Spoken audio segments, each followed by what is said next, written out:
देश में बैठी भ्रष्ट भाजपा की सरकार निरंतर देश के बिगाड़े के लिए नए नए कानून लाई जा रही है। ऊपर से हमारी देश की जनता को ये लगातार आश्वासन दिया जा रहा है कि जो भी कानून लाए जा रहे हैं उसके माध्यम से देश का भला होगा। चाहे जीएसटी हो, चाहे नोटबंदी हो, चाहे अन्य काले कानून हो, देश को सुधार के नाम पर बैंक की व्यवस्था हो, बैंक का एक निजीकरण करने की बात हो, आज समझिए देश को सुधार के नाम पर निरंतर देश को अव्यवस्था के गड्ढे में धकेला जा रहा है। एक सुनियोजित षड्यंत्र के तहत देश को गड्ढे में जाना जा रहा है।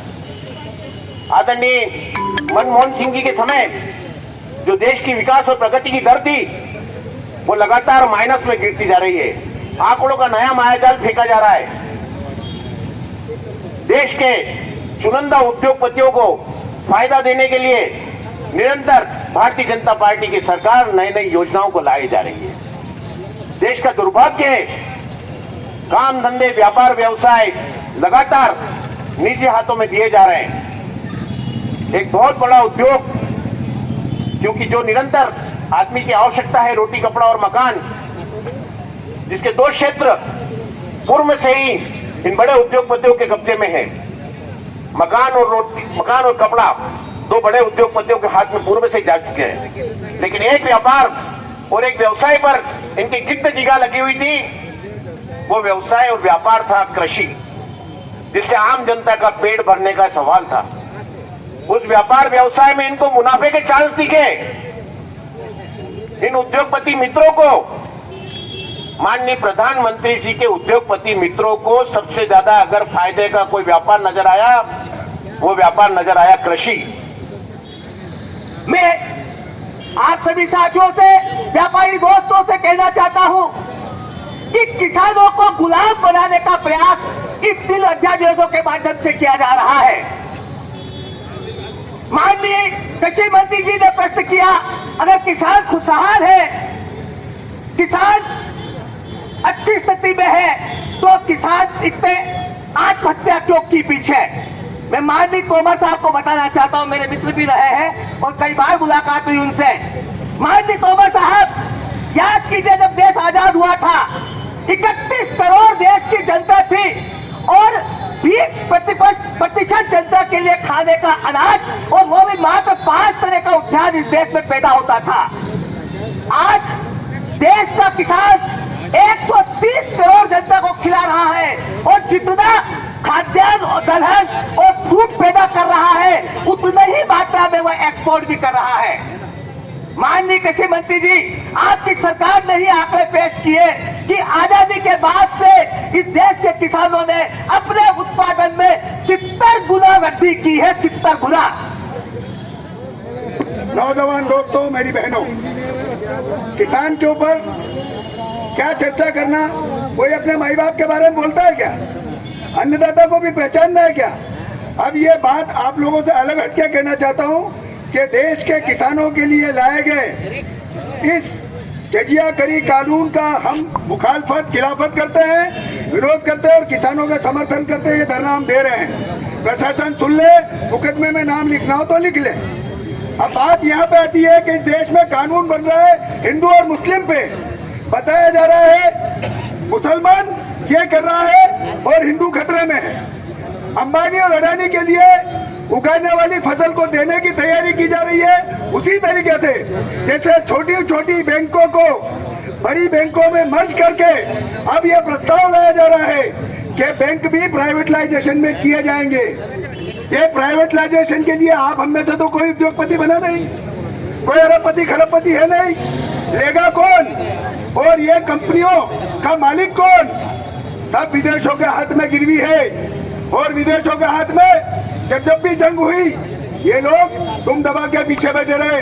ये कांग्रेस का ही मर्द जवा है, तो 100 गांव 1000 टाके, कांग्रेस के मर्द फिर भी बाके के बाके है। जब मैदान में उतरते हैं, कांग्रेस जवा की जवा रहती है।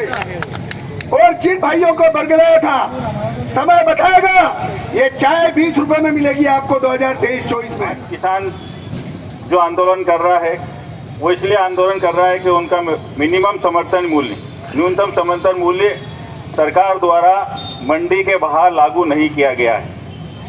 आज मंडी में जो व्यापारी हैं, जो मंडी का एक हमारे देश में प्रोटोकॉल चला आ रहा है कि किसान अपनी उपज लेके मंडी में ले जाता है और वो उनको वहाँ पे न्यूनतम समर्थन मूल्य पे बेचता है और किसान को जो उसके धान और फसल की, गेहूं की जो प्राइस मिलनी चाहिए वो मिलती है। लेकिन इस एक्ट के माध्यम से मंडियों का विस्तार करके प्राइवेट मंडियां खोलने के लिए भी बड़े बड़े उद्योगपतियों के लिए रास्ता खोल दिया गया है और उन रास्तों में किसानों को क्या फ़ायदा मिलेगा और मिनिमम सपोर्ट प्राइस उनको मिलेगी कि नहीं मिलेगी, इसकी कोई रूपरेखा नहीं है। आजादी के 72 साल में हम 100 गुना खाद्यान्न बढ़ाकर कई जीन्स और विश्व में अग्रणी निर्यातकों में बने हुए हैं। खाद्यान्न उत्पादन, दाम और वितरण में कतिपय खराबी को स्वामीनाथन रिपोर्ट की सिफारिशों के अनुकूल ठीक करने कर कारपोरेट घराने और बहुराष्ट्रीय कंपनियों के कब्जे में देने से खतरनाक षड्यंत्र किसान अध्यादेश के नाम पर चल रहा है। देश को संपूर्ण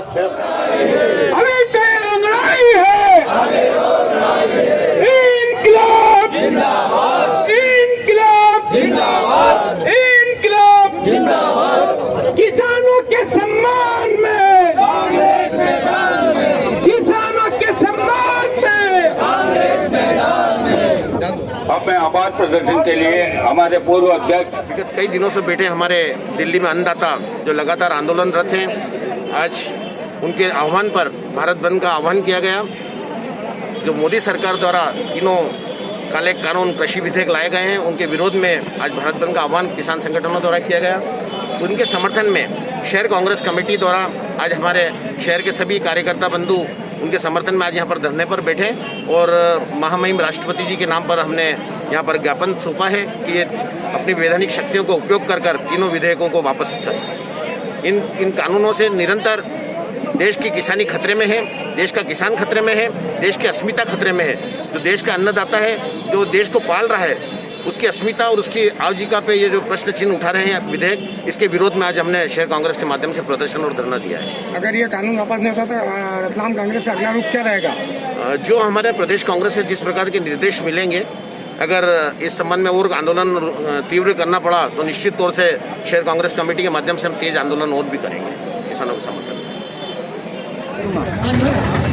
आज रतलाम कांग्रेस कमेटी की और महिला कांग्रेस की तरफ से जो विरोध प्रदर्शन किया गया, जो कि इस भारत सरकार नरेंद्र मोदी ने जो काला कानून लागू किया, हम उसका पुरजोर विरोध करते हैं और कांग्रेस किसानों के समर्थन में आज जो धरना आंदोलन किया है, हम किसानों का समर्थन करते हैं। अगर फिर भी ये काला कानून मोदी सरकार ने नहीं हटाया गया तो कांग्रेस इसका पुरजोर विरोध करेगी और हम किसानों का समर्थन करते हुए इससे भी उग्र धरना आंदोलन करेंगे। अगर हो सकेगा तो हमारे रतलाम जिले का एक कांग्रेस किसानों के साथ दिल्ली में जाके जो 8-10 रोज से जो हमारे किसान भाई वहाँ विरोध प्रदर्शन कर रहे हैं, हम उनका समर्थन करेंगे। कांग्रेस समर्थन देगी किसानों को, क्योंकि हम पुरजोर इस काले कानून का विरोध करते हुए इसका समर्थन करेंगे और जो काला कानून पारित किया, हम मोदी को मजा चखा देंगे, क्योंकि उन्होंने हमेशा आधी रात को ही काले कानून को पारित किया है। जो जीएसटी आधी रात को लागू की है इन्होंने, नोटबंदी आधी रात को लागू की है और यही हमारा धोखा हमारे किसान भाइयों के साथ क्या है। किसान इस देश का अन्नदाता है, अगर किसान नहीं होगा तो हमारा जीना भी मुश्किल हो जाएगा। लगातार किसान 12 दिन से दिल्ली में डटे हुए हैं, सरकार से कई बार बातचीत भी हुई है लेकिन विफल हुई है, क्या कारण है इसका? आपको पता है ये सरकार झूठ बोलती है और जोर से बोलती है और इन्होंने जो 3 चीजें जो करी, एक तो इन्होंने कोर्ट में जाने से उस कानून को अलग रखा है, इन्होंने एसडीएम कलेक्टर तक बांध के रखा है और जब तक हम कानून में नहीं जाते हैं और जब तक कोर्ट में नहीं जाते हमें इंसाफ नहीं मिलता है और हम इंसाफ के लिए अपनी जी जान लगा देंगे, चाहे हमें हमारी जान भी देनी पड़े तो हम कांग्रेस जन किसानों के लिए जान भी देंगे।